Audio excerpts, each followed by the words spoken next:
বাড়ছে তাপ, পড়ছে খরা। এই খরায় মাটি ফিটে চরচির। বাংলাদেশের দক্ষিণ পশ্চিমের অঞ্চল কুষ্টিয়া। কুষ্টিয়াতে তীব্র তাপদাহে মানুষের জনজীবন বিপর্যয়। বিপাকে পড়েছে শ্রমজীবী খেটে খাওয়া মানুষ। বৃষ্টি না হয় কুষ্টিয়ায় সপ্তাহ ধরে চলছে তীব্র তাপদাহ। তাপমাত্রা উঠেছে 40-এর উপরে। নদ নদী ও খালে পানি কমে যাওয়ায়, দীর্ঘদিন বৃষ্টি না হওয়ায় এবার গ্রীষ্মের শুরুতে এমন তাপ প্রবাহে পড়েছে দেশ। আসলে এখন তো অতিরিক্ত তাপমাত্রা, এই প্রচন্ড গরমে আমাদের ডিউটি করতে খুব কষ্ট হচ্ছে। প্রাকৃতিক অবস্থা এর তো নির্মাণ, এর মধ্যে আমাদের ডিউটি করতে হবে। ও বাবা, চরম তাপ। কুষ্টিয়াতে যা তাপ পড়ছে তাতে বাদাম দেখাই খুব মুশকিল। তবু পেটের দাইতে বিক্রি করা লাগছে। যে কুষ্টিয়াতে যেভাবে রোদ, যেভাবে তাপদাহ বয়ে যাচ্ছে, শীতের চোদন শেষ হতে না হতেই গরমের চোদন যেভাবে শুরু হয়েছে, তাতে সাধারণ মানুষের পক্ষে রাস্তাঘাট দাঁড়ায়নি খুবই কষ্টদায়ক হয়ে যাচ্ছে। এবং রাস্তাঘাট ফাঁকা, কোনো জায়গায় একটু ছায়া নাই। মনে হচ্ছে আল্লাহ তাআলার একটা গজব। কি বলবো ভাই, এত তাপমাত্রা, প্রচন্ড তাপমাত্রা। এই তাপমাত্রায় আমরা অতিষ্ঠ হয়ে যাচ্ছে। এরকম তাপমাত্রা মনে হয় জন্মের পরে এখন দিন পাই নাই। বৃষ্টি হচ্ছে না, আল্লাহ আমাদের, তো আমরা আল্লাহর হয়তো শুকরিয়া আদায় করতে পারছি না, যার কারণে এত তাপমাত্রা। আমাদের এত গরম সহ্য করা মুশকিল। তো এই যে রোডে চলছি, তাপমাত্রা যেভাবে লাগছে মনে হচ্ছে আগুনের আঁচ পাচ্ছি এরকম ভাব। তীব্র তাপদাহে খেটে খাওয়া শ্রমজীবী মানুষেরা পড়েছে বেশ বিপাকে। ঠিকঠাক মতন করতে পারছে না কাজ তীব্র গরমের কারণে। খুব রোদ পড়ছে, রাত্রি নাই, রাস্তায় কোনো লোক নাই, আমরা ভাত রিক্সা ভাড়া দিতে পারছি না, খুব কষ্ট আছে, রিক্সা কষ্ট হয় না। এই গরমে রিক্সা চালাতে অনেক কঠিন মনে হচ্ছে, অনেক কষ্ট হচ্ছে। রোদ্দুরের তাপমাত্রা অনেক বেশি, অনেক কষ্ট হচ্ছে রিক্সা চালাতে।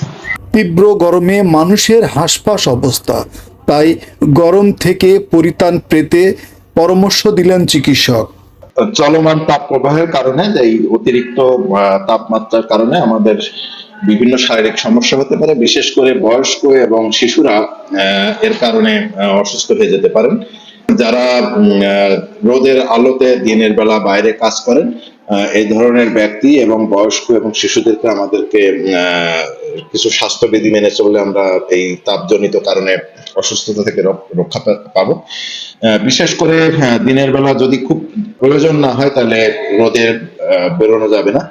এবং যারা শ্রমজীবী মানুষ, যারা রোদের মধ্যে কাজ করেন, তারা যদি সম্ভব হয় তাহলে ছাতা ব্যবহার করা, অথবা ঠান্ডা কোনো স্থানে, ছায়াযুক্ত স্থানে কাজ করা, অথবা এমন সুতির কাপড় ব্যবহার করা যেটি তাপ ধরে না রাখতে পারে। এছাড়া তাদেরকে প্রচুর পরিমাণে বিশুদ্ধ পানি পান করতে হবে। এটা করলে, এবং বাইরে খোলা খাবার থেকে বিরত থাকতে হবে, তাহলে পরে আমার মনে হয় যে সুস্থ থাকা যাবে। আর শিশুদেরকে এই সময়টিতে আসলে একটু খুবই যত্নে রাখা প্রয়োজন। তাদেরকে ঠান্ডা স্থানে রাখা এবং স্বাভাবিক খাবারের সাথে তাদেরকে একটু বেশি পরিমাণে পানি পান করাতে হবে। এই হিটস্ট্রোকে বা অন্যান্য তাপজনিত কারণে যদি কেউ আক্রান্ত হন, অসুস্থ হয়ে পড়েন, তাহলে সাথে সাথে চিকিৎসকের শরণাপন্ন হওয়ার জন্য অনুরোধ করছি। দুপুর থেকে বিকেল পর্যন্ত তাপ যেন কমছেই না। তাই অনেকেই পানিতে নেমে তাপ নিবারণের চেষ্টা করছে। এছাড়াও শরবতের দোকানগুলোতে দেখা গিয়েছে উপচে পড়া ভিড়।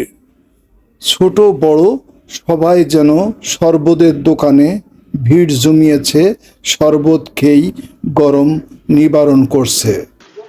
গরমে জনজীবন খুবই ভোগান্তির মধ্যে পড়ছে। আমরা এই যে এখানে এসে লেবুর শরবত খাচ্ছি, আর প্রচুর পরিমাণ বাতাস হলে বাইক চালাচ্ছি, বাতাস হলে গরম বাতাস লাগতেছে, অসহনীয় অবস্থা।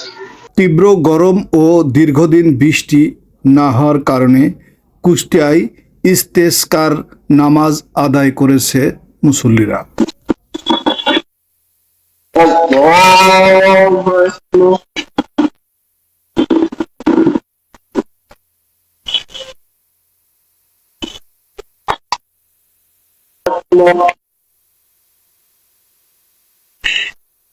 আল্লাহ আমাদের মাফ করে আল্লাহ আল্লাহ আমাদের উপরে আল্লাহ রহমতের বাড়ি ধারে আল্লাহ নাজিল করুন। আল্লাহ আমাদের উপরে আল্লাহ বৃষ্টি নাজিল করুন। আল্লাহ আপনি আমাদের উপরে রহমতের বৃষ্টি নাজিল করুন। আল্লাহ আমাদের সকলকে আল্লাহ আপনার মনোনীত বান্দা হিসেবে আল্লাহ কবুল করুন। আল্লাহ المؤمنين والمؤمنات والمسلمين والمسلمات والأحياء منك وفيهم الدعوات آمين آمين برحمتك يا أرحم الراحمين। আগামী সপ্তাহ জুড়ে 40 থেকে 42 ডিগ্রি তাপ পড়তে পারে কুষ্টিয়াতে, এমনটি আভাস দিয়েছে আবহাওয়া office. M A Samad Mridha, সময়ের কাগজ, কুষ্টিয়া।